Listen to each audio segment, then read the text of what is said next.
Bonjour, numéro hommage de Hit Story. Aujourd'hui, nous bousculons le programme prévu pour évoquer Rachid Taha qui nous a quittés hier. Celui-ci a largement participé à la popularisation du rail en France dans les années 90 en le mêlant à d'autres genres. Né à Oran, le chanteur arrivé en France à tout juste 10 ans s'est éteint la nuit du 11 au 12 septembre, emporté par une crise cardiaque à 59 ans.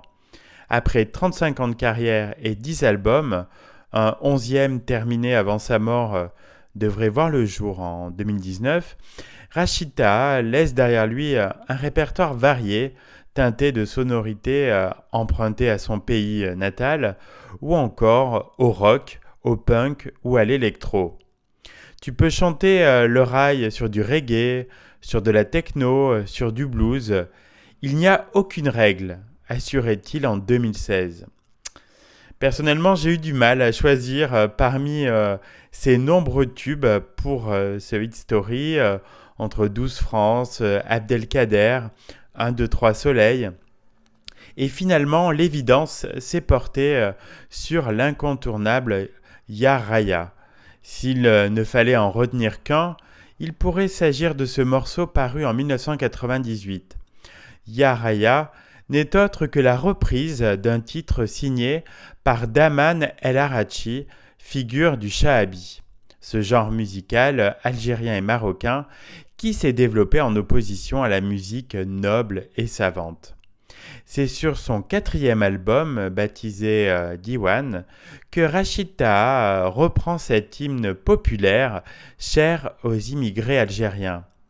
Traduction la plus douloureuse du sentiment propre à l'exil, sa version a commencé par circuler dans les endroits fréquentés par la communauté algérienne installée en France, puis suivant un lent processus d'irradiation nostalgique, a atteint d'autres sphères, gagné de nouveaux endroits, de nouveaux rivages.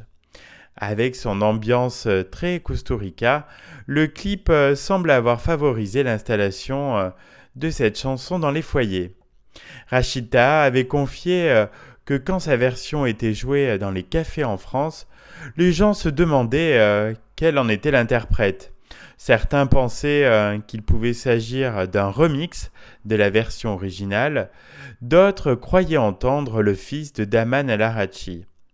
Cela signifiait que Rachid Taha avait su conserver l'esprit en adoptant une sonorité très actuelle. Il innovait sur la forme, mais restait fidèle à l'essence de la chanson, à sa vérité, qui est de parler de l'exil avec émotion, mais sans chichi. Le succès sera au rendez-vous, avec à la clé un hit planétaire.